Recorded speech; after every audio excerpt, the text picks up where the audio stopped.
Diverse formats for some players can be both fun and challenging and exciting, and I think I fall in that category. I love it when you go to a tournament and don't quite know what you're going to play against. For example, right now there's 4 different top strategies. You have Salamangreats, Orcus, Danger Thunder, and Sky Strikers, but while those decks are popular and you're pretty likely to play against at least 1 or 2 of each of them at a regional or YCS, also you're pretty likely to play against a variety of rogue decks. There's all sorts of fun and interesting options out there right now, and that's why I'm having a lot of fun in the current format.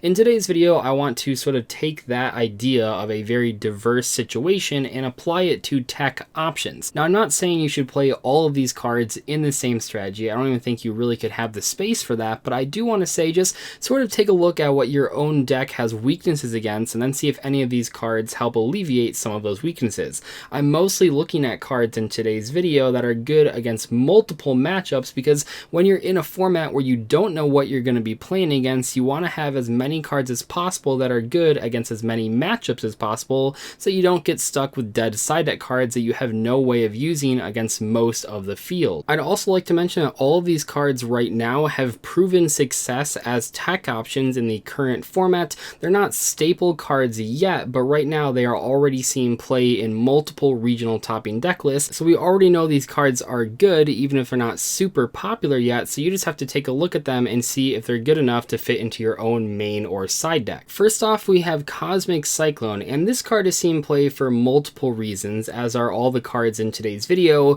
but I think a lot of people right now are looking towards spell and trap card removal because of cards like Mystic Mine. I'm not saying Mystic Mine is the most popular card or most popular dedicated strategy, but it's out there and a lot of people aren't willing to take free losses to that.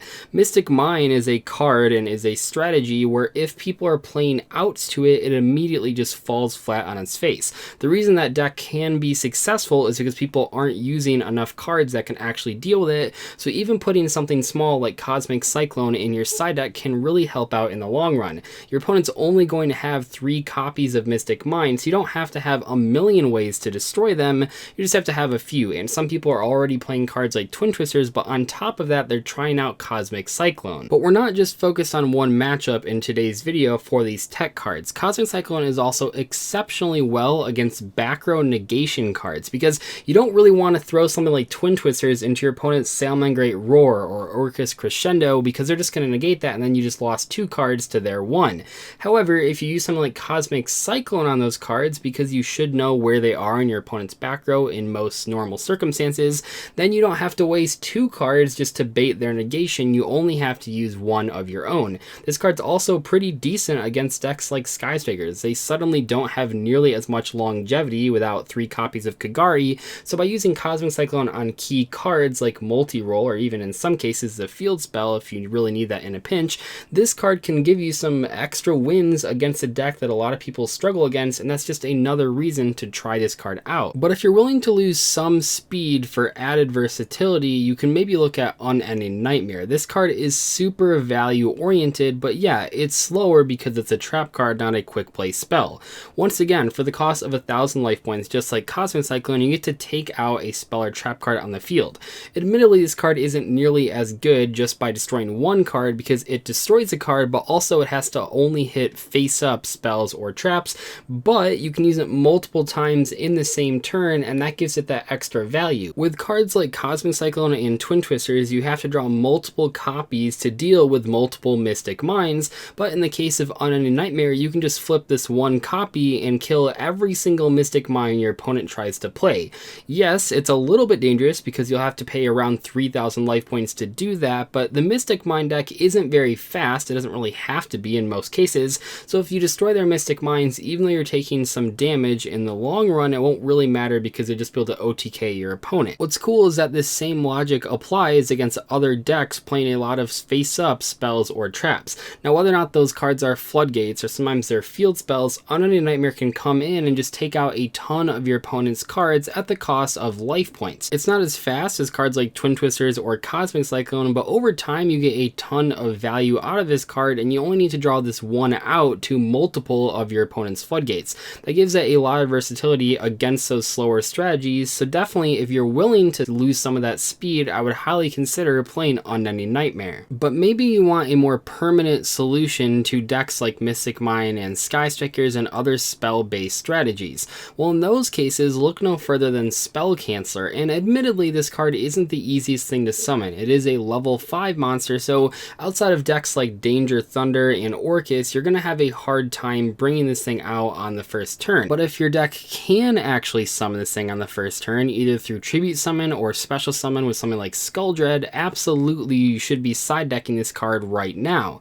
Yes, it's good against Mystic Mine, but also it's good against any spell-based strategy. Things like Sky Strikers just immediately crumple if you summon Spell Canceller, and for the decks that can afford to put it out on the first turn, it seems just like a free win card that you can just include a few copies of in your side deck. At this point in time, the most popular side deck card is Artifact Lancia. No matter what deck you're playing, if you're playing Salamangreats or Sky Strikers or Danger Thunder or Orcus, you're going to be playing Artifact Lancia in your side deck, likely as a 3 of. The reason the card is so powerful is because it instantly stops the turn of Orcus or Danger Thunder, two of the decks out there that are going to put out the craziest first turn boards. That's where Artifact Lancia comes in, because in a lot of cases your opponent just has to pass turn, or at the very least make a very subpar board that they weren't planning on making. But some players have recently found a new version of Artifact Lancia. Artifact Lancia is not the tech card that I'm talking about. I think everyone's already playing that, but some players are playing extra copies in a new card, and that's Chaos Hunter.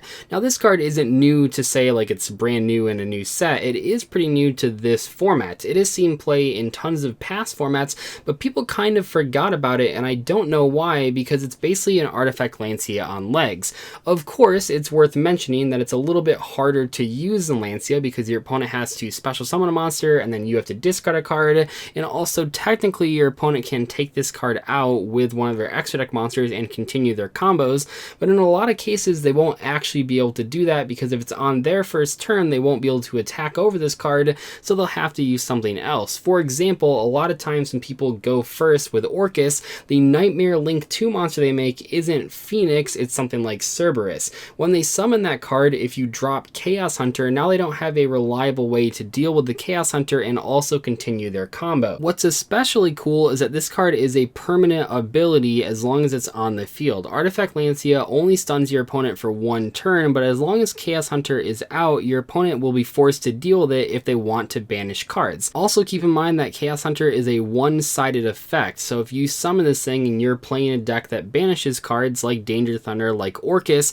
it doesn't affect you negatively at all. Your opponent has to deal with it, and if they don't, they can't banish cards, but you're still allowed to do your normal combos. And finally, the last card that I want to talk about is pretty new, but I think a lot of people don't even know it exists, and that's Knight Crusader Avermax. This card is currently seen play in a variety of Salamangreat extra decks as a Borolo Dragon replacement, and for a few reasons. First off, you don't have to use 3 monsters to summon this thing, it just requires 2+ monsters special summoned from the extra deck. There's a lot of situations when you're playing a deck like Salamangreats where you have 2 Link 2s on the board, or you have a Link 3 and a Link 1 on the board, and you can't make Borolo Dragon. In those cases, you can summon this thing without losing too many cards, and you get a bunch of unique effects that this card has that Borolo Dragon really doesn't.